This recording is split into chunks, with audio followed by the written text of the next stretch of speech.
Chicos, buenas tardes. El día de hoy vamos a hablar sobre comunicación celular por contacto físico. Es un tema bastante corto y bueno, vamos a empezar. Muy bien, eso es lo que tenemos para hoy día, pero vamos a hacer hincapié en solamente estos tres conceptos para que es justamente lo que les van a preguntar. Muy bien.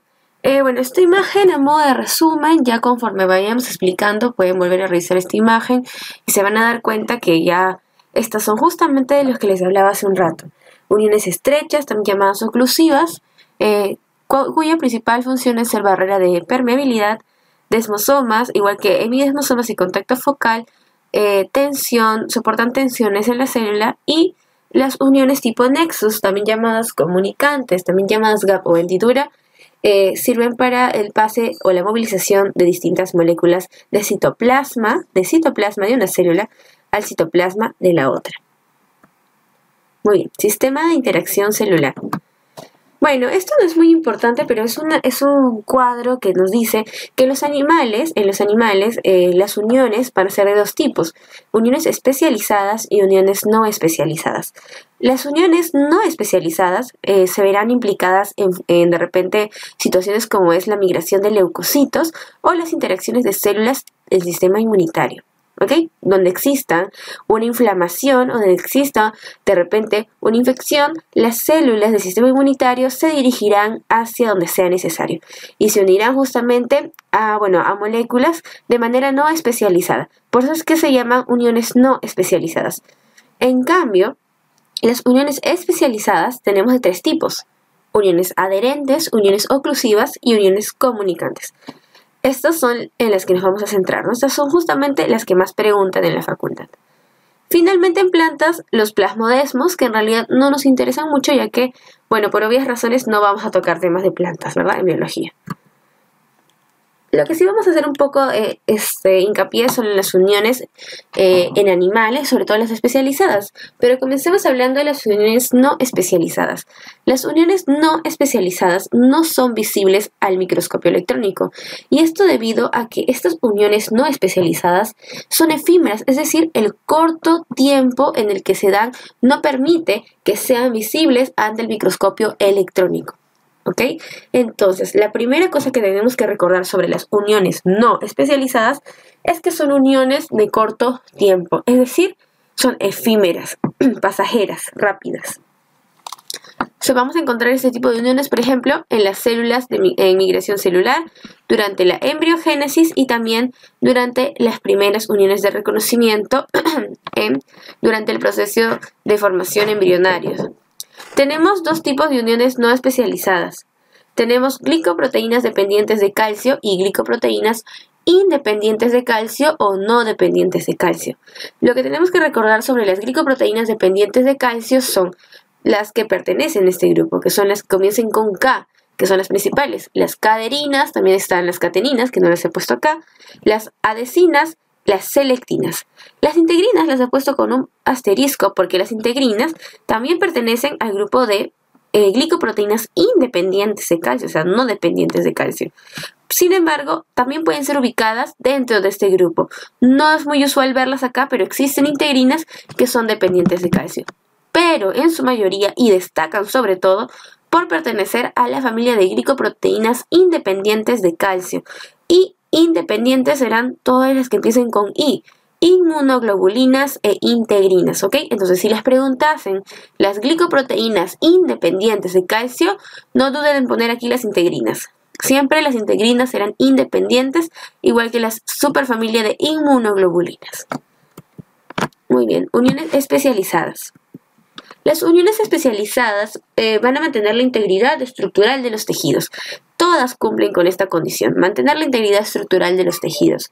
Van a estar mediadas estas uniones a través de proteínas de membrana y además tenemos que decir que esas uniones se dan en áreas especializadas de la membrana. ¿Esto qué quiere decir? Que no todas las uniones se van a dar en el mismo lugar. No, sino que estarán dispuestas en determinadas zonas dependiendo de la unión que sean, ya que va a depender directamente de la función que cumplen. Es por eso, por ejemplo, que las uniones oclusivas o uniones estrechas se encontrarán en el dominio basal lateral. ¿Para qué? Para impedir el paso lateral de moléculas de una membrana a otra membrana. Por eso es que estas uniones oclusivas deben estar en esa posición. De repente, en otra posición no serían tan efectivas o no cumplirían su función como deberían. Por lo tanto, diremos que estas uniones especializadas también deben encontrarse en áreas especiales de la membrana. No todas esas uniones se van a ubicar donde sea. No puede ser así porque si no, no serían especializadas. Ahora bien, los tipos. Tenemos uniones adherentes, uniones oclusivas y uniones comunicantes. Las uniones adherentes, a grandes rasgos, y su principal función será proporcionar tensión mecánica. La tensión mecánica que soportan las células va a estar mediada justamente por estas uniones adherentes que facilitan esa función. Entonces, uniones adherentes se encargan de la tensión mecánica. Uniones oclusivas. Las uniones oclusivas cumplen una función de ser barreras impermeables, es decir, barreras contra la permeabilidad de la membrana. Evitan el paso libre de cualquier molécula. Van a evitar ese flujo libre y esa es su principal función. Mientras que las uniones comunicantes permitirán la movilización de moléculas de citoplasma a citoplasma. No se olviden que en las uniones comunicantes se están conectando los citoplasmas de ambas células. Uniones oclusivas. Vamos ahora a ir hablando ya directamente de las uniones. Las uniones oclusivas, acá tenemos un pequeño esquema, dice: evita la difusión de moléculas entre células adyacentes. Muy bien, evitará justamente por la disposición que tienen el paso libre de sustancias de una célula a otra. Actúan como barrera ante que cualquier molécula puede escaparse de la membrana e afectar de alguna manera a la otra célula. Por lo tanto, actúan como barrera, evitando el paso libre de moléculas. No la libre circulación de sustancias, acabo de decirlo. Fabrican superficies impermeables debido a la selectividad de las moléculas que van a pasar.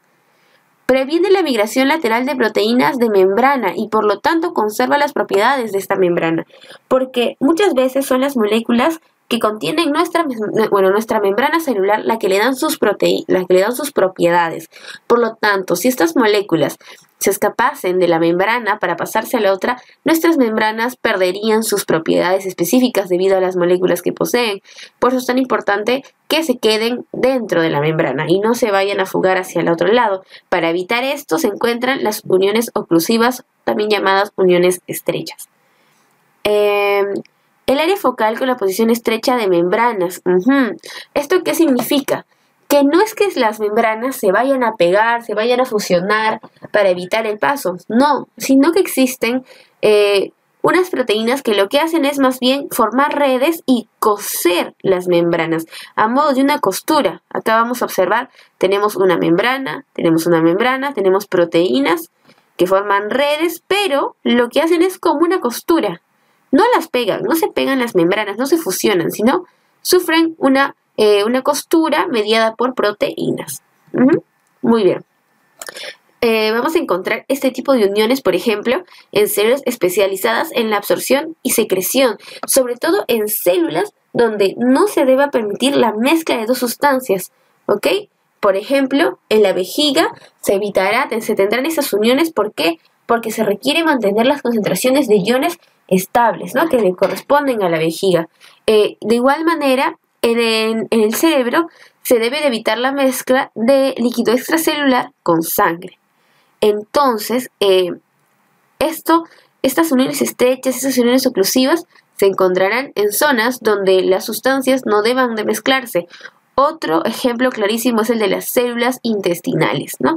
Entonces, diremos que las uniones oclusivas o estrechas se encontrarán en células especializadas en la absorción y secreción.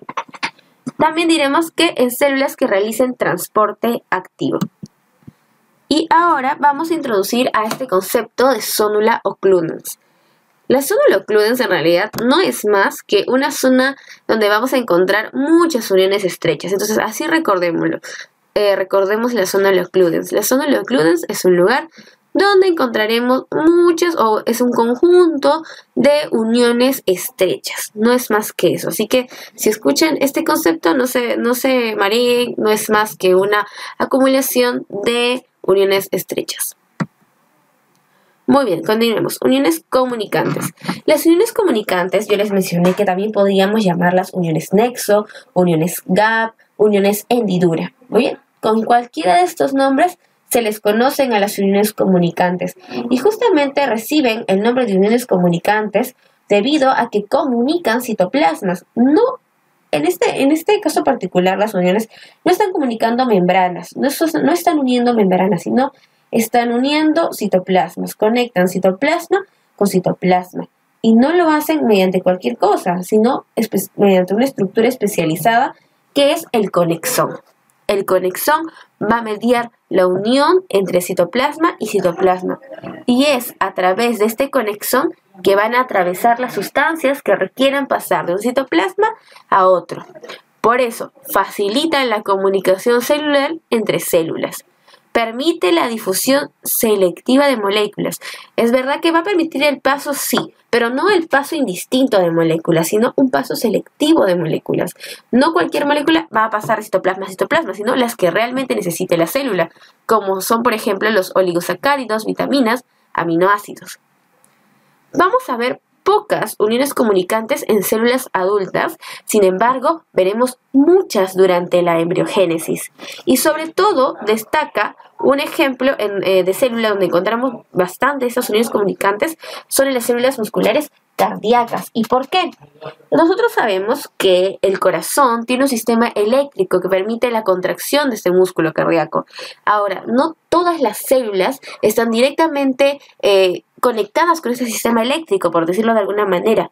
Por lo tanto, ¿cómo lograr que todas las células cumplan la misma función si no todas las células reciben la señal al mismo tiempo? Para esto están los conexones, las uniones comunicantes. ¿Ok?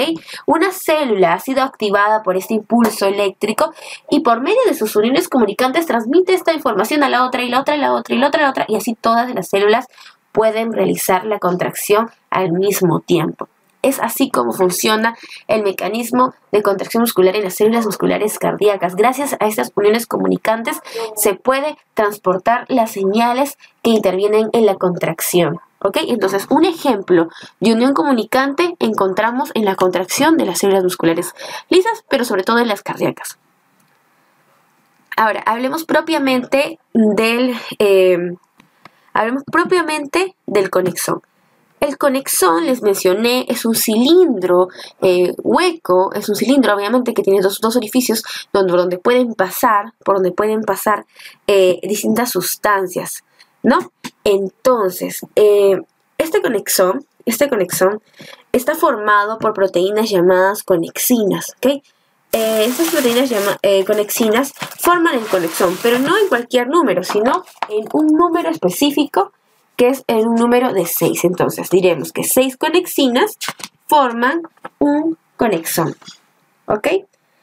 Muy bien. Entonces, pero me faltó decir que además vamos a encontrar estas uniones comunicantes en células nerviosas, permitiendo la sinapsis nerviosa. Entonces, durante cada sinapsis, los conexones pueden abrirse o cerrarse dependiendo de los estímulos que reciban. Pero una vez que estos conexones estén abiertos, va a permitir el paso rápido de iones entre dos células nerviosas, ya que el conexón al encontrarse abierto permitirá pues justamente el paso de moléculas, de señales. ¿Y por qué es tan importante en esta situación las uniones comunicantes, las uniones gap?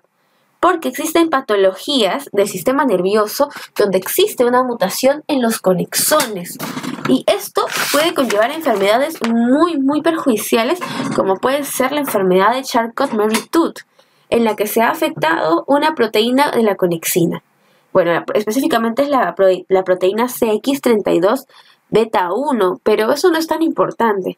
Lo importante es destacar en qué se basa esta patología de Charcot-Marie-Tooth.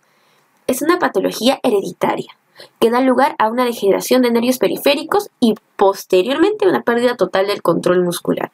¿Y todo por qué? Porque se afecta una conexina. Entonces, las uniones comunicantes realmente cumplen funciones muy importantes dentro de nuestro organismo. También una afectación en las uniones comunicantes puede llevar a la ceguera. Y antes de seguir pasando al siguiente tema, me faltó mencionar acá en las uniones oclusivas u uniones estrechas, las proteínas que median esta unión son dos principalmente. Son la claudina y la ocludina. ¿Ok? Las uniones oclusivas van a formar redes de hebras proteicas a lo largo de la célula. Justo acá tenemos una imagen.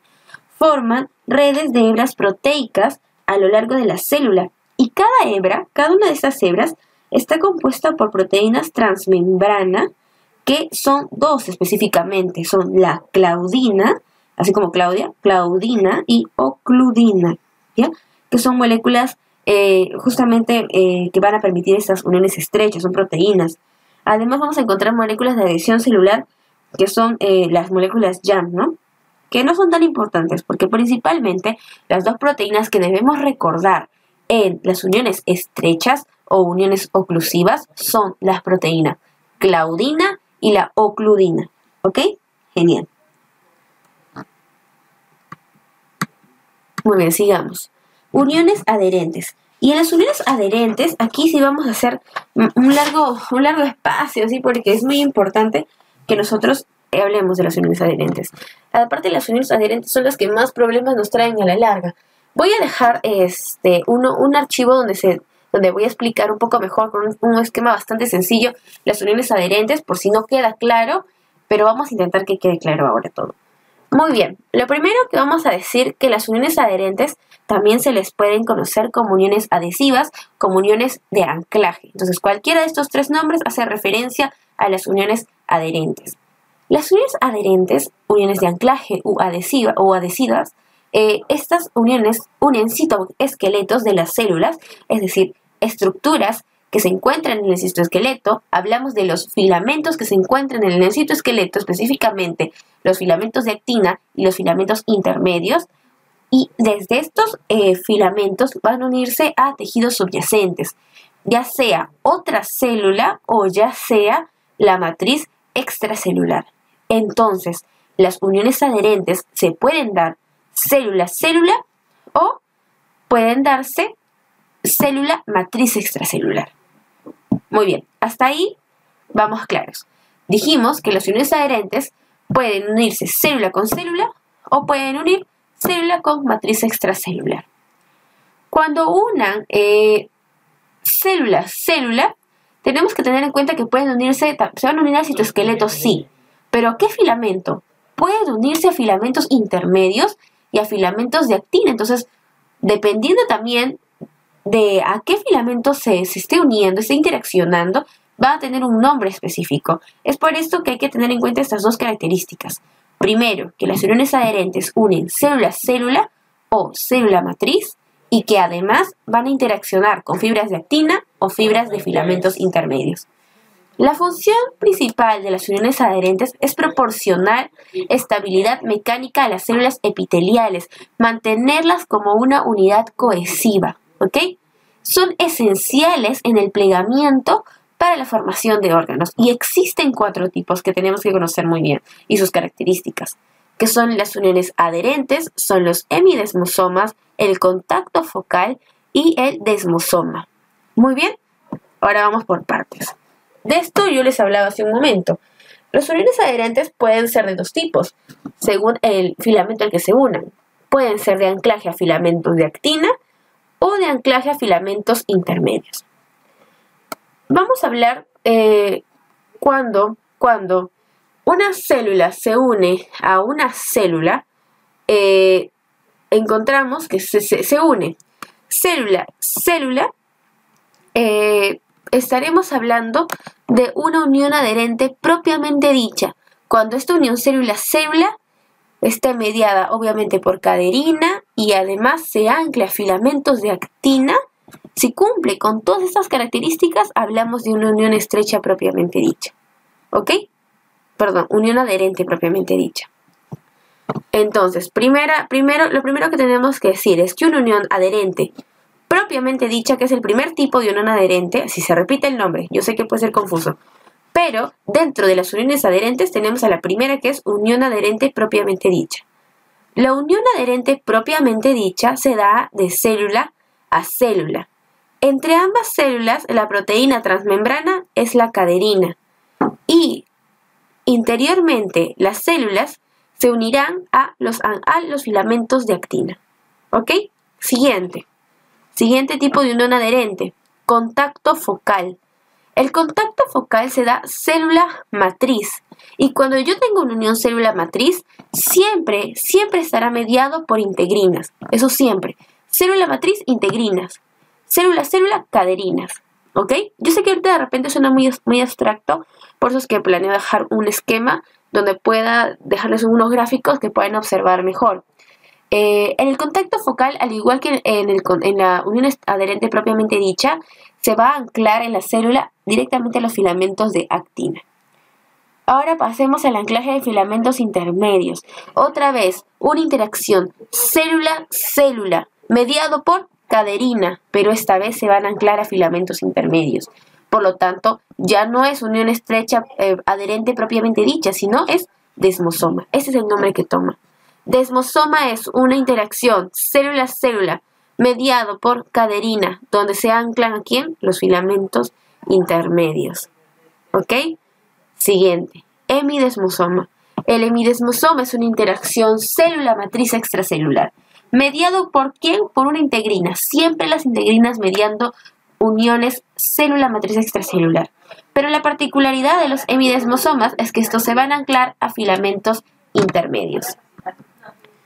Muy bien. Acá tenemos algunos ya datos más sobre los desmosomas, pero este cuadro es lo que me interesa que ustedes aprendan.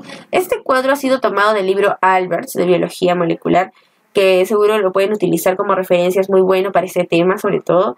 Y aquí está explicado detalladamente todas las uniones, cuáles son cada una, ¿no? Uniones de anclaje. Dentro de las uniones de anclaje tenemos estas propiamente dichas, ¿no?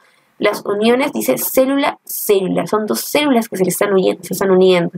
Unión adherente, ¿qué me dice? Proteína transmembrana de adhesión entre célula y célula. ¿Qué las está uniendo? Una proteína llamada caderina. El ligando... esto no es de mucha importancia, chicos. El elemento relacionado del citoesqueleto, ¿quién es? Filamentos de actina. ¿Y cómo se unen estas uniones a los filamentos de actina? Por medio de proteínas de anclaje intracelulares, que pueden ser la alfa-catenina, la beta-catenina, pacoglobina, vinculina, alfa-actinina. Acá tenemos todas las que pueden ser. Otra unión célula-célula, el desmosoma. Siempre que yo tenga una unión célula-célula, la proteína transmembrana de adhesión será una caderina. ¿Ok? Pero ¿qué pasa con los desmosomas? El elemento relacionado del citoesqueleto ya no son los filamentos de actina, sino filamentos intermedios. ¿Y cómo se unen intracelularmente? No transmembrana, es decir, no pasa a la membrana, sino intracelularmente se unen mediante pacoglobina, alfa-cat, que es una gamma-catenina, y desmoplaquina, ¿ok? Entonces, si tengo desmosomas, será desmogleína, desmocolina, lo que sea. Pero recordar, desmoplaquina, de desmosoma. Se unen a filamentos intermedios. Ahora, en las uniones de tipo célula matriz, a la adhesión célula matriz unida a actina es lo que nosotros en la facultad conocemos como contacto focal, ¿ok? Y yo siempre hasta un momento les acabo de decir que siempre que tengamos una unión célula matriz, la proteína transmembrana de adhesión utilizar será la integrina. Siempre. Célula matriz es integrina. Pero vamos específicamente con el contacto focal. Nosotros a esta unión la conocemos como contacto focal, cuya proteína transmembrana de adhesión es la integrina. ¿A qué elemento del citoesqueleto se le relaciona? A los filamentos de actina. Por lo tanto, el contacto focal se unirá ¿a qué elemento del citoesqueleto? A los filamentos de actina. ¿Por medio de qué proteínas intracelulares? Tenemos a la talina, a la vinculina, a la alfactinina, filamina, paxilina, etc. ¿Ok? Muy bien, la última. La última unión es una unión también célula-matriz, y como es una unión célula-matriz, estará medida también por una proteína transmembrana llamada integrina. Específicamente para los hemidesmosomas, la integrina a utilizar es la alfa-6-beta-4, ¿ok? Es específica de los hemidesmosomas. Y los hemidesmosomas van a interaccionar con un elemento del citoesqueleto que ya lo conocemos, que son los filamentos intermedios. Una particularidad sobre sus proteínas intracelulares es la plectina y la distonina. ¿Ok? Plectina y distonina son proteínas de anclaje intracelular para los filamentos intermedios que intervienen en los hemidesmosomas. Muy bien, chicos. Estas son las proteínas, justamente algunas características de las proteínas intracelulares de anclaje que hemos mencionado aquí. Estas son las de las que van a hablar ustedes en la facultad. Tómense su tiempo para leerlas, les pueden preguntar, pero recuerden que estas proteínas intracelulares sirven para anclar las uniones a los filamentos del citoesqueleto, ¿ok? Muy bien. Nosotros, bueno, esto ya lo mencionamos, ¿no? Contacto focal, dijimos que era una unión célula matriz mediada por filamentos de actina. Acá tienen algunos datos más, pero ya saben, eso es lo esencial, lo que les acabo de decir hace un momento, que está en el cuadro. Los desmosomas. Los desmosomas, bueno, ya saben que se anclan a filamentos intermedios, porque es una unión célula-célula. Ahora sí, vamos con la última parte de la clase. Vamos a hablar de otras 3 moléculas importantes, que son las caderinas, las selectinas y las integrinas. Bien, empecemos con las caderinas. Las caderinas van a ser van a pertenecer a uniones dependientes de calcio, van a mediar uniones dependientes de calcio. Por eso, recuerden, caderina, calcio. Incluso este nombre proviene justamente de su dependencia al calcio. Tenemos 3 tipos de caderinas, y esto siempre lo preguntan, así que atentos con esta pregunta en la facultad. Caderinas, 3 tipos: caderina E, caderina N y P. Caderina E, embriones, E de embriones. Y de alguna forma tienen que encontrar de relacionar a la caderina E con el hígado, porque también deben saberlo. Entonces la caderina E la encontramos en embriones y la encontramos en hígado. La caderina N de neurona, entonces por lo tanto la encontramos en neuronas, en células nerviosas, también en células musculares y en el cristalino. ¿Ok? Esto debe estar en su cabeza, chicos. Y la caderina P ¿de qué es? De placenta. Atentos con la caderina P de placenta, de epidermis y tejidos embrionarios. P de placenta, para la caderina P es placenta, porque cuando hablemos de selectinas, existirá una selectina P que más bien será plaquetas, ya no será placenta, y les van a poner las 2 opciones. Así que atentos que la caderina P hace referencia a la placenta, a la epidermis y a tejidos embrionarios. Las caderinas tienen dominios citoplasmáticos que le permiten su unión a diferentes zonas de las células. Tiene un dominio intracitoplasmático, un dominio transmembrana que permite la unión célula-célula, recuerden, permite la unión célula-célula, y tiene 4 dominios extracelulares que son iguales, son homólogos. Aquí está. Tiene un dominio intramembranoso, intracelular, tiene un dominio transmembrana y 4 dominios, bueno, acá han puesto más, pero son 4 dominios extracelulares homólogos. Muy bien, chicos, la representación de una caderina. Siguiente molécula a estudiar, las selectinas. Muy bien. Las selectinas son glicoproteínas integrales de membrana. Y lo particular es que estas selectinas reconocen carbohidratos específicos. Es una característica importante de las selectinas. Entonces, cuando ustedes les pregunten cuáles son las moléculas que reconocen carbohidratos, ya saben que son las selectinas, por tener un dominio lecitina, ¿ok? Muy bien. Están directamente relacionados con el tráfico de linfocitos hacia los ganglios linfáticos. También están relacionados en la migración de leucocitos hacia lugares de inflamación. Entonces, los que están directamente relacionados con la inflamación, el homing, diapedesis, todos esos conceptos van a verse involucrados con las selectinas. ¿ok? Selectinas se encuentran en todos ese tipos de uniones. Atentos, chicos, con las selectinas. Y como les dije, al igual que las caderinas, las selectinas existen de 3 tipos. Selectina E, selectina P y selectina L. La selectina E la encontramos en células endoteliales. El endotelio y las células endoteliales obviamente se encuentran en la parte interna, recubriendo la parte interna de los vasos sanguíneos, ¿no? El endotelio. Entonces, selectina E en células endoteliales. Selectina P. P ya no de placenta, sino de plaquetas y células endoteliales. Recuerden, dijimos en las caderinas que era caderina P de placenta. Pero cuando hablemos de selectina P de plaquetas y células endoteliales. ¿Ok? Por último, selectina L de leucocitos. Eso es fácilmente relacionable, ¿verdad? Pues ya está. Y aquí tenemos los 3 tipos de selectinas. Selectina L, selectina E y P con sus diferentes dominios. Finalmente vamos a hablar de las integrinas. Y vamos a decir que las integrinas son las principales integrantes de las uniones célula-matriz. Ya les estuve repitiendo bastantes veces que siempre las proteínas transmembranas, es decir, que atraviesan las membranas que van a unir célula con matriz extracelular, son las integrinas. No lo duden, chicos, siempre son las integrinas. Se encuentran en elevadas concentraciones en la superficie celular justamente por esta función que cumplen de unir célula con matriz extracelular.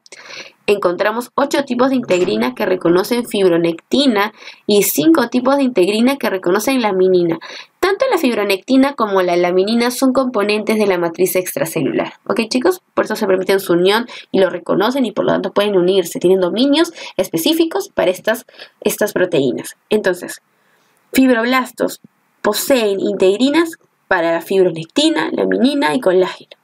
Las células, los fibroblastos, que son fundamentalmente estas células que van a producir muchos de los componentes de la matriz extracelular, poseen integrinas para su unión a fibronectina, laminina y colágeno. Tenemos 3 tipos de integrinas que pueden recordar que son las integrinas de cadena beta 2 que median el contacto celular. La integrina LAF1, que tiene función de antígeno y específicamente una función linfocitaria en leucocitos. Finalmente, la integrina MAC1, que se encuentra justamente en los macrófagos, mediando el paso de células sanguíneas por el endotelio. Bueno, esta es la representación de una selectina que tiene 2 subunidades, una subunidad alfa y una beta, tiene un dominio intracelular, transmembrana, extracelular, que se va a unir a diferentes componentes de la matriz extracelular. Muy bien, chicos, eso sería todo. Si ustedes tienen alguna pregunta, podrían escribirme a mi correo. No tengo ningún problema en contestarles. Bueno, chicos, éxito.